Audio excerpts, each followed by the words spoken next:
ನಮಸ್ಕಾರಗಳು. ಇವತ್ತು ನಾನೊಂದು ಜೀವದೇಶಂಕರ್ ಸಾಹಿತ್ಯ ಡಾಕ್ಟರ್ ರಾಜ್ಕುಮಾರ್ ಅವರು ಹಾಡಿದ ಹಾಡನ್ನು ಹಾಡುತ್ತಿದ್ದೇನೆ. ಗೊಂಬೆ ಕಲಿಸುವ ನೀತಿ.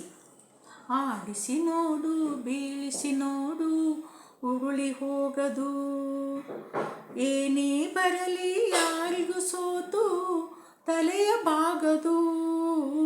ಎಂದಿಗೂ ನಾನು ಹೀಗೆ ಇರುವೆ ಎಂದು ನಗುವುದು, ಹೀಗೆ ನಗುತ್ತಲಿರುವುದು. ಆಡಿಸಿ ನೋಡು, ಬೀಳಿಸಿ ನೋಡು, ಉರುಳಿ ಹೋಗದು. ಗುಡಿಸಲೇ ಆಗಲಿ ಅರಮನೆಯಾಗಲಿ ಆಟ ನಿಲ್ಲದು. ಹಿರಿಯರೇ ಬರಲಿ ಕಿರಿಯರೇ ಬರಲಿ ಭೇದ ತೋರದು. ಕಷ್ಟವೋ ಸುಖವೋ ಅಳುಕದೆ ಆಡಿ ತೂಗುತ್ತಿರುವುದು, ಆಡಿ ತೂಗುತ್ತಿರುವುದು.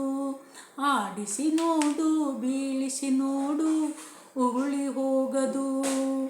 ಮೈಯನ್ನು ಹಿಂಡಿ ನೊಂದರು ಕಬ್ಬು ಸಿಹಿಯ ಕೊಡುವುದು.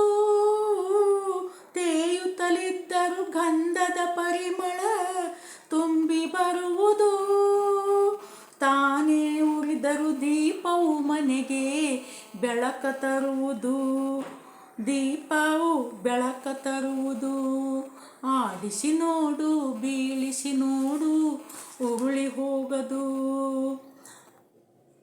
ಆಡಿಸುವಾತನ ಕೈ ಚಳಕದಲ್ಲಿ ಎಲ್ಲ ಅಡಗಿದೆ. ಆತನ ಕರುಣೆಯು ಜೀವವ ತುಂಬಿ ಕುಣಿಸಿ ನಲಿಸಿದೆ.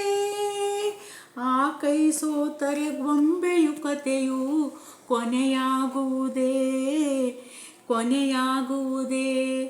ಆಡಿಸಿ ನೋಡು, ಬೀಳಿಸಿ ನೋಡು, ಉರುಳಿ ಹೋಗದು.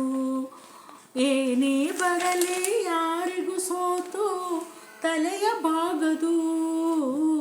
ಎಂದಿಗೂ ನಾನು ಹೀಗೆ ಇರುವೆ ಎಂದು ನಗುವುದು, ಹೀಗೆ ನಗುತ್ತಲಿರುವುದು. ಆಡಿಸಿ ನೋಡು, ಬೀಳಿಸಿ ನೋಡು, ಉರುಳಿ ಹೋಗದು.